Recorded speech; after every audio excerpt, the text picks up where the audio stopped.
Welcome to S7 Academy. Today we are going to see about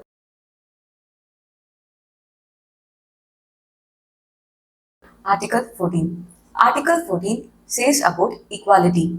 Equality before law and equality protection of law.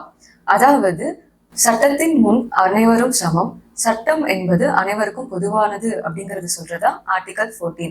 அதாவது இந்தியாவுக்குள்ள யாராக இருந்தாலும் சரி, அது ஒரு prime மினிஸ்டரா இருந்தாலும் சரி, இல்ல ஒரு சாதாரண ஒரு மக்களா இருந்தாலும் சரி, சட்டம் முன்னாடி அவங்க எல்லாருமே சமம் அப்படின்னு சொல்றதுதான் ஆர்டிகல் 14.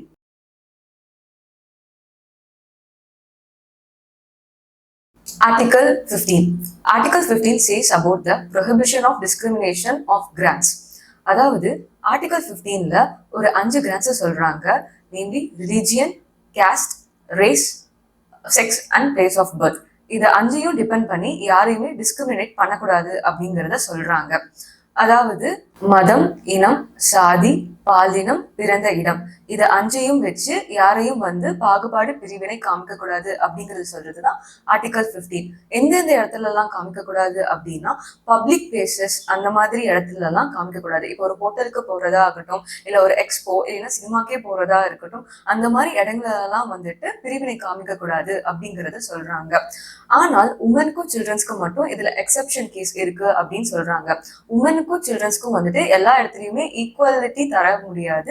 ஒரு சில இடத்துல அவங்களுக்கான ஸ்பெஷல் ப்ரொவிஷன்ஸ் நம்ம தந்துதான் ஆகணும். அதுக்கப்புறமேட்டு இப்போ சப்போஸ் பாத்தீங்கன்னா பேக்வர்ட் கிளாஸஸ்லாம் அவங்களுக்குன்னு தனி ரிசர்வேஷன்ஸ்லாம் இருக்கும். இதெல்லாம் எக்ஸப்ஷன் கேஸ்ல தான் வரும். அவங்களுக்குன்னு ஒரு தனிப்பட்ட டைப் ஆஃப் ரிசர்வேஷன் நம்மளுக்கு private as well as public இன்ஸ்டிடியூஷன்ஸ்ல இருக்கணும். அதெல்லாம் பத்தி இன்க்ளூட் பண்றதும் ஆர்டிகல் 15 தான்.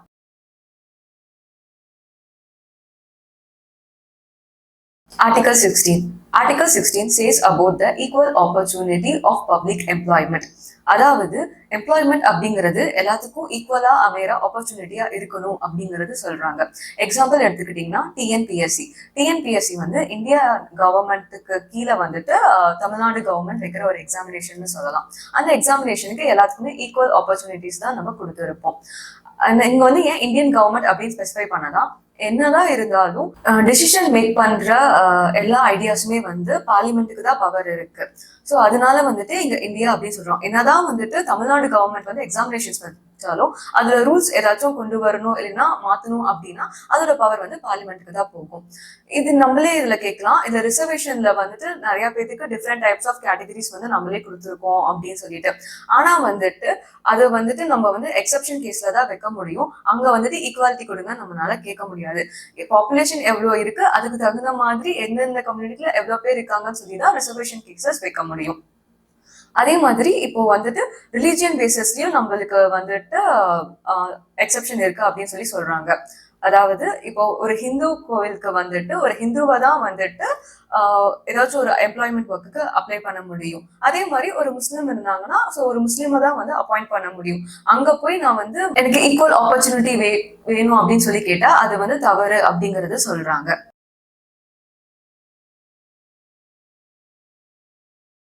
Article 17. Article 17 says about prohibition of discrimination. அதாவது தீண்டாமை ஒழிப்பு அப்படிங்கறத சொல்றாங்க. அந்த காலத்துல நிறைய மூட நம்பிக்கைகள் இருந்துச்சு. ஸோ அப்படிங்கிறப்ப இவங்களாதான் இந்த வெல்ஸை யூஸ் பண்ணணும், இவங்களாதான் கோயிலுக்குள்ளேயே வரணும் அப்படின்னு நிறைய பாகுபாடுகள் இருந்துச்சு. அந்த பாகுபாடுகள் எதையுமே பார்க்கக்கூடாது அப்படிங்கிறது சொல்றதுதான் ஆர்டிகல் 17. இன்னுமே சில இடங்கள்ல விமன்ஸ் டெம்பிள்ஸ்க்கு அனுப்பாம இருக்கிறது, இந்த மாதிரி நிறைய டிஃபரன்சஸ் இருக்கு. இதெல்லாம் ப்ரொஹிபிட் பண்ணணும். அப்படி ஒருவேளை அவங்க ஏதாச்சும் இந்த மாதிரி ப்ராக்டிஸ் பண்ணாங்கன்னா அதுக்கு லா அவங்களுக்கு தகுந்த டிமாண்ட் தரும் அப்படிங்கிறது சொல்றதுதான் ஆர்டிகல் 17.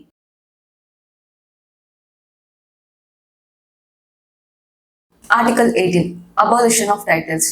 ஒரு சின்ன ரீகேப் மாதிரி பார்க்கலாம்.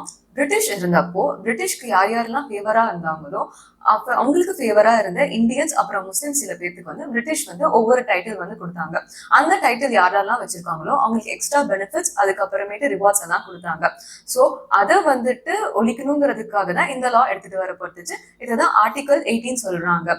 அதுக்கப்புறமேட்டு போக போக இதுக்கு 2 எக்ஸப்ஷன் கேஸ் மட்டும் கொடுத்தாங்க. ஒன்னு மிலிட்ரி, இன்னொன்னு அகாடமிக். மிலிட்ரியில இப்ப கொலோனல், ஜெனரல் இந்த மாதிரி எல்லாம் நம்ம வச்சுக்கலாம், அதுக்கு அலௌட் இருக்கு. அதே மாதிரி இப்ப நம்ம பிஹெச்டி பண்ணிருக்கோம்னா நம்ம டாக்டர் எல்லாம் யூஸ் பண்ணிக்கிறோம். இது வந்து அகாடமிக் பேசிஸ். ஸோ இதுக்கு ரெண்டு மட்டும் எக்ஸப்ஷன் கேஸ் இருக்கு அப்படிங்கிறத சொல்றாங்க. நான் ஒரு ஃபாரினர், நான் வந்து இந்தியால வந்துட்டு ஒரு ஆஃபீஸ் ஆஃப் ப்ராஃபிட் இல்லைன்னா ஒரு ஆஃபீஸ் ஆஃப் ட்ரஸ்ட் வச்சிருக்கேன்னு வச்சுக்கோங்களேன். எனக்கு ஃபாரின்ல இருந்து ஒரு பட்டம் தராங்க.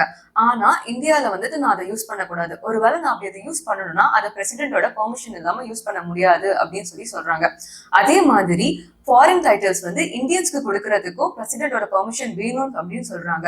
பெர்மிஷன் இல்லாம அது அக்செப்டபிள் இல்ல அப்படிங்கறதையும் சொல்றாங்க. ஆர்டிகல்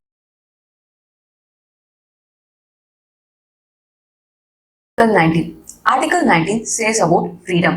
அதாவது நம்ம வந்துட்டு எதுலலாம் ஃப்ரீடமா இருக்கலாம் அப்படிங்கறது சொல்றதுதான் வந்து ஆர்டிகல் 19. ஃபர்ஸ்ட் நம்மளுக்கு வந்து பேசுறதுக்கும் நம்மளோட எக்ஸ்பிரஷன்ஸை வந்து சொல்றதுக்கும் ஃப்ரீடம் இருக்கு அப்படிங்கறத சொல்றாங்க. செகண்டா வந்து என்ன சொல்றாங்கன்னா இந்தியன் டெரிட்டரிக்குள்ள நம்ம எங்க வேணாலும் போகலாம் வசிக்கலாம் அப்படின்னு சொல்றாங்க. தேர்டா என்ன சொல்றாங்கன்னா இந்தியன் டெரிட்டரியில நம்ம எங்க வேணாலும் செட்டில் ஆகலாம் அப்படிங்கறதையும் சொல்றாங்க. ஃபோர்த்தா என்ன சொல்றாங்கன்னா நம்ம வந்து இந்தியால எந்த டைப் ஆஃப் பிசினஸ் வேணாலும் நம்ம கேரி அவுட் பண்ணிக்கலாம் அப்படிங்கறத சொல்றாங்க. நெக்ஸ்ட் வந்து என்ன சொல்றாங்க அப்படின்னா நம்ம வந்து அமைதியான முறையில கூட்டங்கள் கூடலாம் அப்படின்னு சொல்றாங்க. அது மத்தவங்களுக்கு தொந்தரவு தரக்கூடாது அப்படிங்கறதையும் சொல்றாங்க. லாஸ்டா என்ன சொல்றாங்கன்னா அசோசியேஷன்ஸ், யூனியன்ஸ் இதெல்லாம் ஃபார்ம் பண்ணிக்கலாம். ஆனா அது வந்து பீஸ்ஃபுல் வகையில மெயின்டைன் பண்ணணும் அப்படிங்கறத சொல்றாங்க.